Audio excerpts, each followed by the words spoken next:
अरे पप्पू ये नहीं बोलते ना, तेरे को बोला उन्होंने, थोड़ी बोलते हैं प्रेस में। Reaching out to his MLAs, इधर उधर ना करना।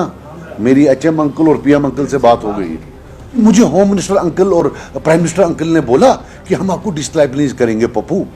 अरे कि उमर साहब को स्टेट नहीं चाहिए, उसको पुलिस चाहिए। सो भाई डंड रठा बात तारा पिछले बट इन एनी केस अब वो डंडे लेंगे लेकिन स्टेटहुड हमें चाहिए। लाया 370 200 यूनिट दिए, तब तो बोलते थे सजा दो बीजेपी है। आज तो ये शाल डाल रहा होता है। सो इस कौम को यही चाहिए था, मिल गया। ऑब्जर्वेशन है, ये गया था दिल्ली अंकल के पास, एलजी अंकल के खिलाफ। उनने बोला तेरा असली अंकल वहां है, जाओ उधर ही बात कर। तब से अभी इस अंकल की तारीफ कर रहा है। There are no business rules, why aren't there business rules? It's a matter of 1 minute. ये झूठ बोल रहा है। 18 डिपार्टमेंट इसके पास हैं।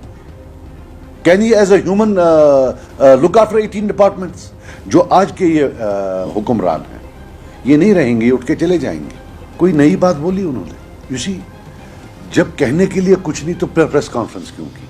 आप बताओ दिल पर हाथ रखकर, क्या कोई नई बात कही? क्या कोई नया सोल्यूशन? बिजली के मीटर, अगर आपको याद होगा जीतने के 4 दिन बाद मैंने बोला था कि ये पहले ये तय करें जब मीटर नहीं तो ये 200 यूनिट कैसे देंगे, तो क्या ये मीटर लगाएंगे? तो फाइनली ये मीटर लगाने आए। तब ये बोलते थे अगर कोई मीटर लगाएगा तो उसको हम ये कर देंगे वो कर देंगे। प्रॉब्लम ये है कि उमर साहब ने बहुत झूठ बोला हुआ है उनकी पार्टी ने ड्यूरिंग इलेक्शंस, तो अब उनको वो जो है भुगतने पड़ रहे हैं। देखिए, जो स्टेटहुड के बारे में सीरियस हो, कैबिनेट में रेजोल्यूशन पास करने के बजाय या तो असेंबली में रेजोल्यूशन लाता है। मुझे ये बताइए, अगर उन्होंने एक सो कॉल्ड रेजोल्यूशन, जिसको मैं रेजोल्यूशन नहीं मानता हूं, जिस पर मैंने भी वोट दिया, असेंबली में लाया, इंटरनल ऑटोनॉमी का उन्होंने असेंबली में लाया, तो स्टेटहुड का क्यों उन्होंने सिर्फ कैबिनेट में लाया? क्या उनको दिल्ली में किसी अंकल ने बोला था कि हम दे रहे हैं, तो इन्होंने बोला कोई और जो है इसका क्रेडिट ना ले? बेस्ट होता असेंबली में लाते, हमें मालूम पड़ता कि क्या बीजेपी वाले वहां स्टेटहुड के हक में वोट देंगे या स्टेटहुड के खिलाफ वोट देंगे। इस वक्त भी देरी नहीं हुई है। You should take a phone rather than go through press, call everybody, BJP, Congress, हम हैं, पीडीपी वाले हैं, आज़ाद उम्मीदवार हैं, सबको फ़ोन करके बोलो कि यार ये हमारे मुल्क का, हमारे स्टेटहुड का मामला है, हमारी एग्जिस्टेंस एट स्टेक है, चलो इकट्ठे जाते हैं दिल्ली, वहाँ स्टेट की बात करते हैं। उसके बर्क से क्या कर रहे हैं इनके मंत्री? कहीं जाते हैं, they undermine the vote of the MLA, उसको बुलाते ही नहीं।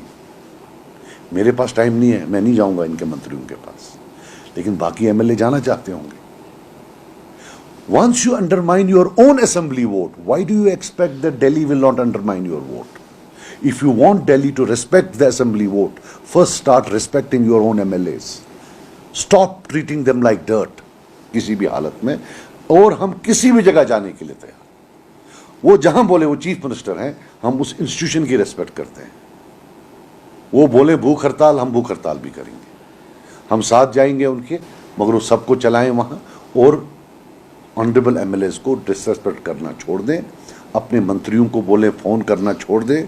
क्लास 4 अभी आया है उनके, उस क्लास 4 को उधर भेज दो, उसको इधर वो छोड़ दे। वो लग्जरी अभी नहीं है, हमारे पास कुछ नहीं है।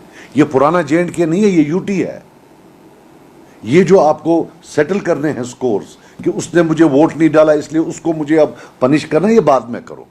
क्या फायदा था press conference? He is nothing to offer. जो उनका मैनिफेस्टो, जितना पैसा चाहिए वो 700 साल में भी उतना पैसा स्टेट जनरेट नहीं कर सकती है पर ईयर।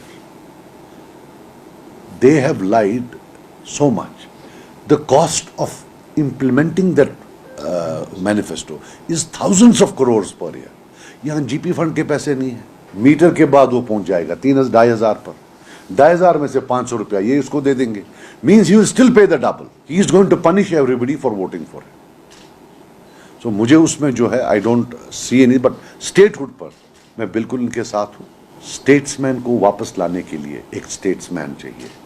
इस वक्त चीफ मिनिस्टर वो है। Time will tell whether is a statesman और not, whether he has to beg, whether he has to go down on knees, whether he has to get all of us together. लोगों ने उसको चुना है, मुझे नहीं चुना है। उसका काम है स्टेटहुड लाना। उसको ये एक्सक्यूज कि वो नहीं दे रहा है, ये नहीं दे रहा है, forget about it. You did not say anything of such thing during elections. Get it. Reservations का सवाल है. एक सिंपल चीज मैं पूछना चाहता हूं. पल्मोनोलॉजी में एक ही सीट है एमडी में. डू यू रिजर्व इट और do you put it to open merit? At least 50,000 people die. Already आपने 10% आरबीए को कम किया है. किसके कहने से किया है? किस हुक्म से किया है? कैसे कम किया है? देखिए, मैं आपको बात बताऊं, मैं रिजर्वेशंस के खिलाफ नहीं हूं, मगर अगर आप रिजर्वेशंस को यूटिलाइज करना चाहते हैं कश्मीरी पॉपुलेशन, स्पीकिंग पॉपुलेशन को सब्जुगेट करने के लिए, उनको सोसाइटली डिमोलिश करने के लिए, तो दिल्ली अपना टाइम जाया कर रही है और उमर अब्दुल्ला साहब भी अपना टाइम जाया कर रहे हैं. Kashmiri speaking race is the predominant race है. कोई रिजर्वेशन से कुछ नहीं होने वाला है. आपको लगता है कि आप रिजर्वेशन के थ्रू इनको जॉब से डिनाई करोगे, इनको बाकी से डिनाई करोगे, ताकि बाद में दे विल सॉर्ट ऑफ ये जो बोलते हैं कि भाई खैर बहुत सारी बातें कहते हैं, फिर खुद बोलते हैं कि कोर्ट में केस है. जो सब कमेटी के मेंबर्स हैं, should they issue statements? Why are they issuing statements? Their MLAs are issuing statements. एक पार्लियामेंट मेंबर प्रोटेस्ट कर रहा है, जो पहाड़ी मेंबर्स हैं वो स्टेटमेंट दे रहे हैं. What is this nonsense? कितना मजाक करोगे? और मैं लोगों को बोलना चाहता हूं, खुदा की कसम मैं खुश हूं. You have voted for a person, you deserve this person, you deserve this party. 1947 से आज तक वो कौन सी चीज है जो दिल्ली ने ली और वापस दी, और कौन सी चीज जो ने ली जिसका एनसी ने वादा नहीं किया मैं वापस लाऊंगी? कोई लाया? और अगर ठप्पा पड़ा कभी अप्रूवल का, मुझे यह बताइए 75 में शेख साहब ने अकॉर्ड किया, सिवाय उनकी चीफ मिनिस्ट्री के लिए कश्मीर के लोगों के लिए क्या था? हाँ, एक चीज था कि खुद प्राइम मिनिस्टर जब खुद चीफ मिनिस्टर की कुर्सी पर बैठता है वो ठप्पा मारता है कि प्राइम मिनिस्ट्री गई. और 1950 से 1975 जितने इरोजन्स हुए थे, यहां नौजवान है उनको पता ही नहीं है. पहले एक सुनिए, प्राइम मिनिस्टर के ले गए, सदर रियासत ले गए, इलेक्शन कमीशन इंट्रोड्यूस किया, आईएएस आईपीएस इंट्रोड्यूस किया, ठीक है ना, ये सारी बड़ी बड़ी चीजें ले गए. ओके, जब शेख साहब 75 में इन चीजों पर बात करने के बगैर उन्होंने ज्वाइन किया, he put a seal of approval,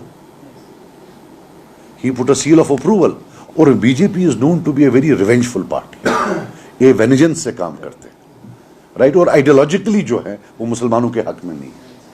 तो आपको सोचना चाहिए था कि वो पुराने वाले अंकल गए, नए अंकल थोड़े सख्त. बट तब तो आप बोल रहे थे मेरा कुछ नहीं है. अभी आप बोल रहे हो वो अंकल है मेरे, लेकिन अंकल ये वो सख्त वाले अंकल है. अब करो क्या करोगे? वी ऑल हैव टू पे फॉर देयर अटरेंसेस.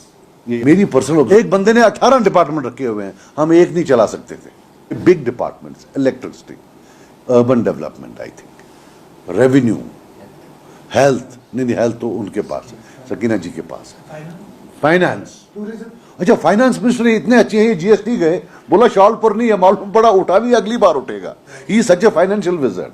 फाइनेंस का पता नहीं है, कोई चीज नहीं है. Go it, give it to a specialist.